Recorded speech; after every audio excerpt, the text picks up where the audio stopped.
Salut les canards. Aujourd'hui, on va s'intéresser à un petit peu de technique et puis je vais vous présenter aussi différents sites internet. On va essentiellement se positionner sur une chose qui est l'ELC Event 90. L'ELC Event 90, si on va rapidement sur Tomato GG, on va se rendre compte de différentes choses. D'abord, on va faire un petit tri rapidement. Light, voilà, le LC 90. On va se rendre compte d'une chose, c'est les différentes statistiques que propose qui sont faites en fait par les joueurs sur les 60 derniers jours et notamment en Europe. Donc on se rend compte qu'il y a eu 1 538 000 batailles qui ont été faites, que le win rate moyen il est de 1101, le win rate il est de plus de 50%, les dommages sont de 597, c'est une valeur qui est importante à garder à l'esprit, et l'assist elle est de 1224. C'est vous dire que c'est souvent joué, mais que c'est pas souvent très très bien joué. Donc si on regarde maintenant la façon dont les chars sont équipés, ce qu'on appelle les loadouts en anglais, on se rend compte que ce qui est le plus fréquemment utilisé, c'est ça, c'est-à-dire échappement, optique et système de vision du commandant. Et ça, c'est le tout-terrain, c'est vraiment ce qu'on voit le plus. On a voulu essayer quelque chose. En fait, il y a deux gars de notre clan, Mervier et VV, Mervier et RV31, Mervier et RV31, je vais arriver à le dire, qui sont partis du principe que ça serait intéressant d'essayer autre chose. Et ils sont partis là-dessus, sur optique, système de vision et radio. Je pense qu'au bout d'un moment, ils ont fait ça. Ça va d'abord de tester. Ils perdent donc assez de blabla. On va voir ça tout de suite en bas de la dissimulation, mais on sait que le LC Even, il est encore très très correctement dissimulable. Pour peu que l'équipage soit pas trop mauvais, on est facilement au-dessus des 30%. Mais surtout parce que ce système de radio, il permet quelque chose qu'on va aller voir tout de suite sur un autre site internet qui s'appelle TankGG. Voilà. Là, vous avez un char qui est monté de façon traditionnelle, comme le joue VV, système de vision de commandant de char, échappement prime et des bons, optique traité bon. D'accord ? Et puis là, à côté, j'ai mis, comme il le joue, c'est-à-dire avec, la radio améliorée. Et on voit que la radio, ce qu'elle donne, c'est plus 2 secondes de spottage sur l'ennemi et moins 2 secondes sur le LC. Ça, c'est intéressant. La vision, bon, et le système de commandement, le système de vision du commandant de char. Statistiquement, qu'est-ce que ça change ? Ça ne change pas grand-chose entre les deux, sauf évidemment au moment où il s'agit de parler de camouflage, puisque ça fait chuter d'une valeur de 10 à peu près le camouflage de l'ELC. Pour mémoire, je crois que le LC que j'ai dans le garage, je dois être entre 40 et 50%. Donc même si ça chute de 10, on va se retrouver entre 30 et 40%. C'est pas la mer à boire. Et ça peut être intéressant. Qu'est-ce que propose pendant ce temps-là Skill en équipement ? On va regarder ça tout de suite. France, Light, Tier 8, ELC Even. Voilà. Et qu'est-ce qu'il propose en matière d'équipement ? On retombe sur l'équipement bateau, je dirais. Et il n'y a pas du tout de proposition au niveau de cet intéressant système de radio qui rajoute 2 secondes de spot sur les ennemis, mais qui enlève 2 secondes de spot à l'ELC. Alors, j'ai voulu aller dans mon garage pour vous montrer l'installation. Voilà, donc là, avec cette installation, avec le système de radio, là, alors oui, vous voyez ici marqué retrait gratuit parce que j'ai Watt+, que Watt+ me permet de démonter et remonter gratuitement tous les équipements. Donc avec ce système, j'ai 45% de dissimulation. Sur l'autre loadout, qui est vraiment classique, puisqu'on retrouve le pot d'échappement, je suis à 54% de dissimulation. J'ai même plus besoin de buisson pour me... Je me pose au milieu de la plaine et on ne me voit pas, quoi.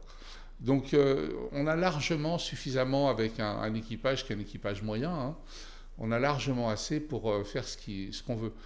J'en profite juste 2 secondes, puisque j'ai Watt Plus.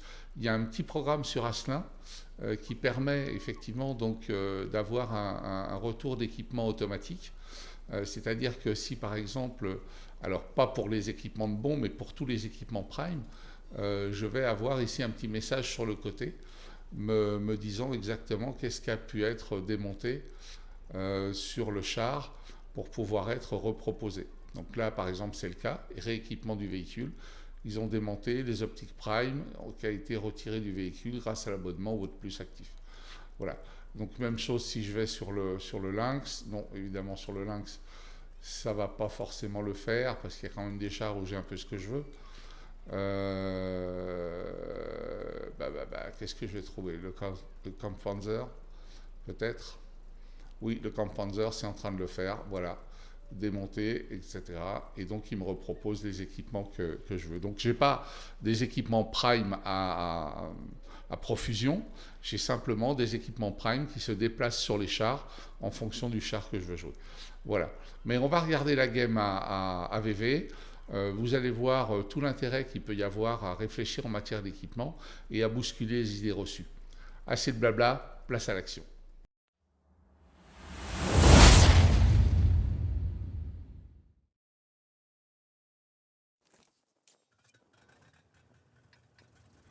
Alors on se retrouve sur cette map en bataille standard.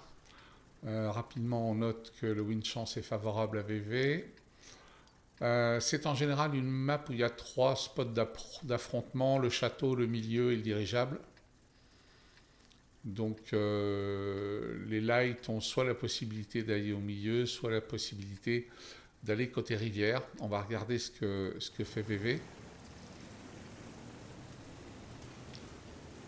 A priori, il part pas pour le milieu.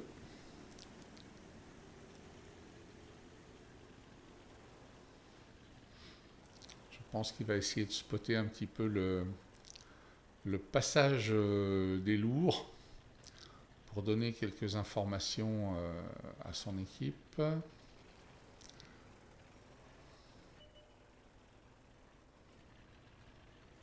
Voilà, un premier spot. Il a même pu spotter le progetto qui était monté sur la colline. Il va prendre les buissons du bord de la rivière. Alors, l'inconvénient de cet endroit-là, c'est que certes, on n'est pas vu, mais on ne voit pas. On ne voit pas.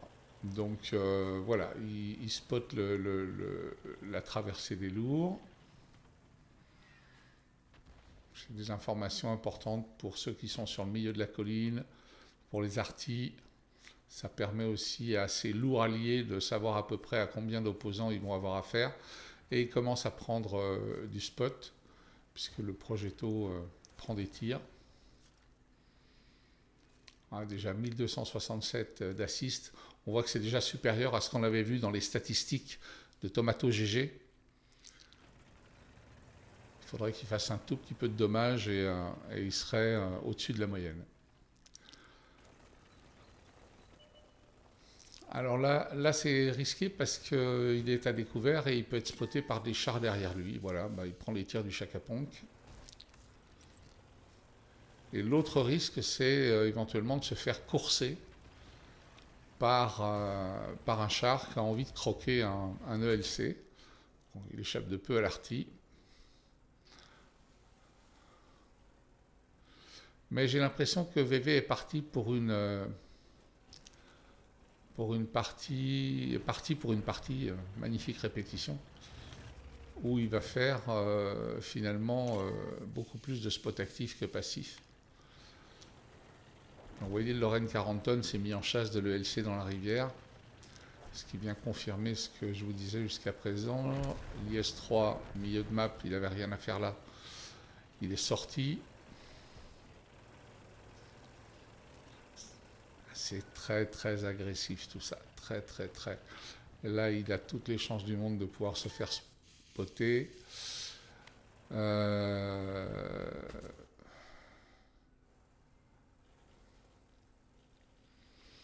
ce sont des mouvements audacieux. Moi, je les ferai pas forcément justement parce que pour les raisons que je viens d'évoquer, mais ça marche. Alors, le fait peut-être d'être spoté 2 secondes de moins contribue à cette sécurité. Mais il est à plus de 3000 d'assist pour l'instant. Et il est très très très agressif.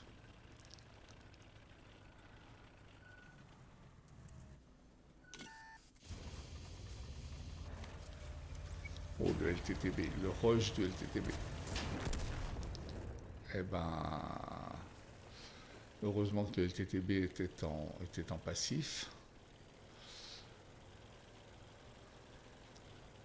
Ok, donc ça se passe pas mal. Ils ont sorti la moitié de l'équipe. On est à 11. Il reste 11 minutes de bataille. Dans les 4 premières minutes, ils ont sorti la moitié de l'équipe. Autant vous dire qu'ils sont bien débrouillés. Donc là, le Gésor 10-10, le Gésor, on ne brille pas par son blindage. Donc ça, c'est du pain béni. Ok, et en plus, il le sort. 1049 de dommages, 3004 d'assist. VV est largement au-dessus de la moyenne. Il faut savoir pour qu'un light ait un win-win correct, il doit faire des dommages. Il ne peut pas faire que de l'assist. Sinon, son win-win sera de 0. Donc ça, c'est important de le garder à l'esprit. Qu'est-ce qu'il nous reste? Voilà, il faudrait faire un peu de spot de ce côté-là, justement, c'est ce que j'étais en train de penser. Les lignes A1, 2, 3, 4 sont peut-être à cibler en priorité. Le Chacapon qui est en bas, mais c'est son équipe qui s'en occupera. À lui, là, d'aller spotter dans cette combe sur les berges de laquelle il va faire évoluer son char. Voilà, spotter tous les copains. Il y a de tout, hein. Il y a de tout. Il y a du Progetto, il y a de l'Arty, il y a du TD.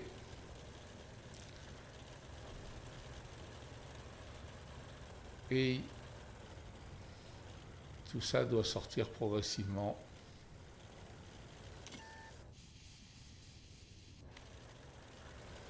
Là, la mobilité de l'ELC est quand même drôlement intéressante.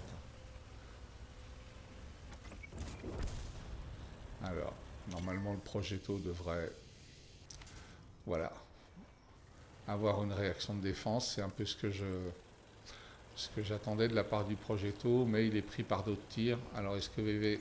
Ouais, magnifique. VV est revenu le sortir, il ne reste plus que l'ISU 152.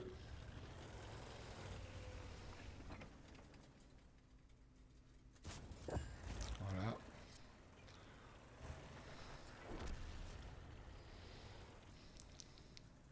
Et ben voilà, bataille terminée, très rapidement, avec un résultat des plus intéressants, hein. 5003 d'assist, presque 1300 de dommages. Il n'y a pas grand-chose à dire de plus sur cette partie. Cette combinaison semble fonctionner. Et en plus, il gagne de l'argent. Donc on va regarder tout de suite le bonus, la deuxième partie, histoire de confirmer que c'est un loadout intéressant. Après, comme vous le voyez, une fois que vous avez débloqué les modifications de terrain, vous avez 2 équipements qui sont possibles. Rien ne vous interdit d'avoir à la place de la radio un échappement et de voir selon les maps s'il convient d'utiliser plus l'un ou plus l'autre. Je pense que l'échappement peut être intéressant pour toutes les maps où il y a des bouches pour se planquer, où on est peut-être plus en statique, et encore, alors que la radio peut être intéressante pour les maps de ville, quoi. Parce que vous spottez les ennemis beaucoup plus longtemps et que ça laisse du temps. Et que vous êtes spoté moins longtemps, et comme il y a des bâtiments, vous pouvez plus facilement vous mettre à l'abri. Donc là, on va avoir un gameplay qui est peut-être un peu plus un gameplay d'attente, qui est un peu moins basé sur de la mobilité. Donc où il aurait une possibilité pour jouer avec un échappement silencieux, mais on va voir ce que ça donne. Vous savez que vous pouvez être le meilleur light du monde si vous avez des alliés qui n'ont pas compris qu'ils devaient tirer sur ce que vous éclairez, ben, c'est un peu désespérant. Mais là, il a des joueurs qui ont une cote, notamment ces top tiers, deux top tiers, trois top tiers là, qui sont intéressants. Euh, quatrième, cinquième, on ne sait pas. Le sixième, c'est aussi une belle cote. Donc il a une équipe qui semble avoir la lumière à tous les étages. Et là, il joue beaucoup plus précautionneusement que sur la précédente. Peut-être parce qu'il y a du tiers 10 et qu'il se sent dans ses petits souliers. C'est possible.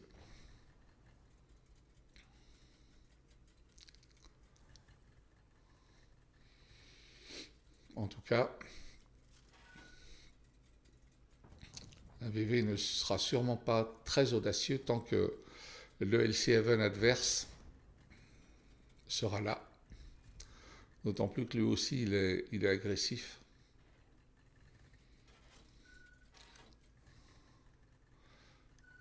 Et sur un terrain beaucoup plus découvert que VV.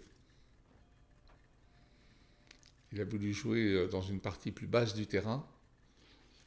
VV a pris un petit peu de hauteur par rapport à lui. Et surtout, il a pris des buissons, ce que n'a pas son ennemi. Donc là, il n'y a pas grand-chose à faire. Il a une belle position.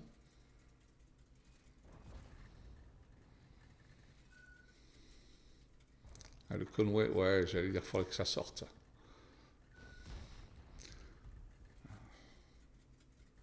SMV et Turtle, ils vont pas être faciles à déloger. SMV, gros blindage avant. Turtle, ben, pas mieux. Voilà, ça c'est un point positif. Le NC qui est sorti, on a vu un tir qui est passé au ras des chaussettes. Pas sûr que ce soit un tir qui concernait VV. Ou que ce soit un blind qui le visait. Donc là, VV commence à se mettre en position sans doute pour son prochain déplacement. Voilà, le Turtle vient de prendre des tirs. L'AFV. L'AFV, ça calme quand même. Hein.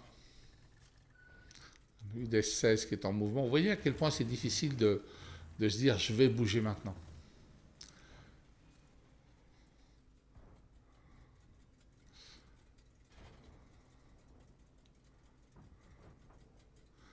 Et si vous ne le sentez pas, ben, il y a un moment, il vaut mieux pas bouger, quoi. Clairement. Là, il a au moins 3 chars susceptibles de le spotter, et je ne compte pas ceux qu'il n'a pas éclairés.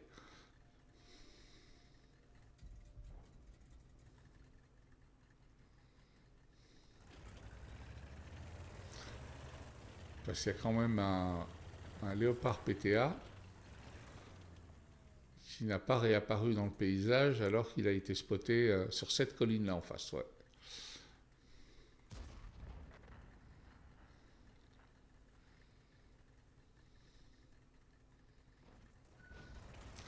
Alors, je suis pas sûr que bébé soit bien planqué dans le buisson. J'émets un doute. L'UDES 16 vient d'exploser. Et bébé décide à bouger.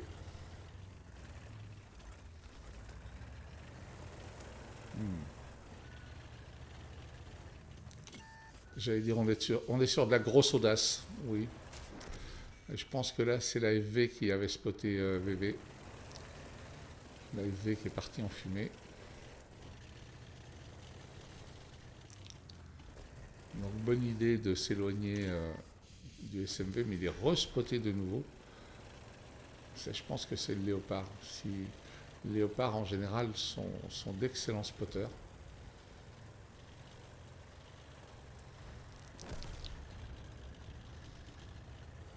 Donc il a raison de prendre de la distance par rapport à cette colline. Voilà, le léopard est toujours en place. Il est full life, enfin plus maintenant. Il va donc falloir le rogner, parce que c'est lui qui tient la clé de la ligne K. Il n'a pas de blindage, donc il va se faire rogner vite fait, bien fait par les deux ennemis. VV va pouvoir rouler en direction de la cape adverse. Petit buisson. Hop, serrage de frein à main.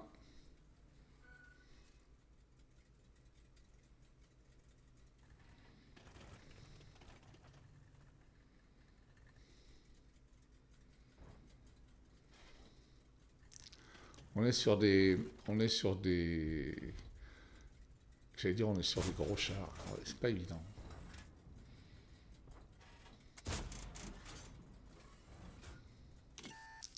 Et là, il est spoté. Qu'est-ce qui le spot? Je sais pas. Peut-être l'object, tout simplement. Et là, il va faire un move très agressif quand même. Il veut sans doute prendre le bas de la cape. Mais l'UDES, là, peut le spotter, quoi.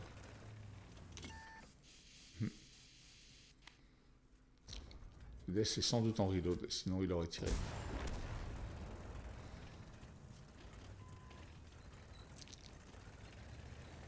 Mouvement circulatoire. Ah, il est respoté par quoi? Temps de vague. Temps de vague. Temps de vague, on sait, hein, c'est très très blindé de l'avant. Par contre, les flancs, c'est beaucoup plus accessible. Il n'y a pas de mauvais joueurs dans cette partie. Enfin, il n'y en a plus en tout cas.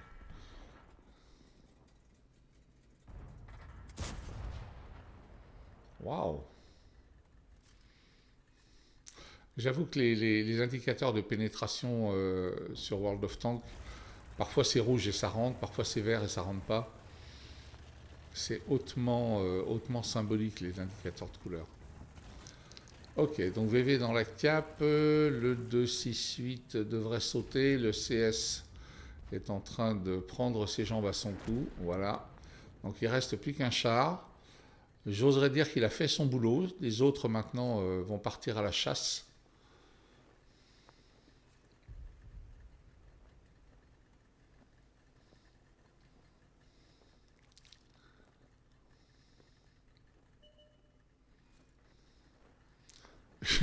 Il y a un O dans le chat qui demande à l'ELC de spotter.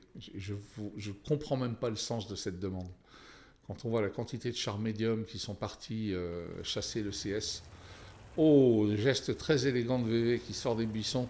Là, il vient de perdre tous les points de cap qu'il avait pris. Il faut juste les savoir, de façon à donner à son équipe le temps de chasser le CS. Donc ça, là, on est au comble de l'élégance.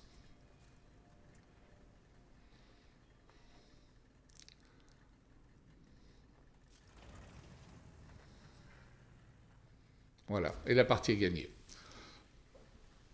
Partie gagnée pour VV.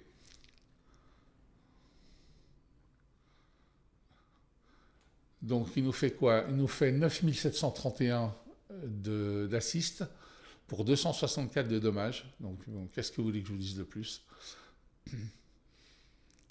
Il est bien sûr top au niveau de l'XP. 1240. A-t-il gagné des sous? Eh ben oui, il a gagné des sous, et pas qu'un peu, mon cousin. Donc on peut le féliciter quand même, hein. Deux belles médailles. Mais j'ai encore un message pour vous. Ce message, c'est que cette vidéo, c'est la dernière de l'année 2023. Je voulais simplement en profiter pour vous présenter tous mes vœux pour 2024. D'abord une bonne santé à tous, de belles parties, et puis tout simplement de la réussite. Et puis j'aimerais que 2024 soit une année où la bienveillance retrouve un petit peu sa place. Je trouve que c'est une année où il y a eu beaucoup de parti pris, beaucoup de radicalisation. Donc moi j'aimerais qu'on retourne, qu'on revienne à une époque un peu plus bienveillante, où il y a peut-être un peu plus de respect les uns entre les autres. En tout cas, ce sont les vœux que je formule pour vous en cette fin d'année 2023. Donc amusez-vous bien, profitez-en, éclatez-vous et bonne année à vous. Salut les canards!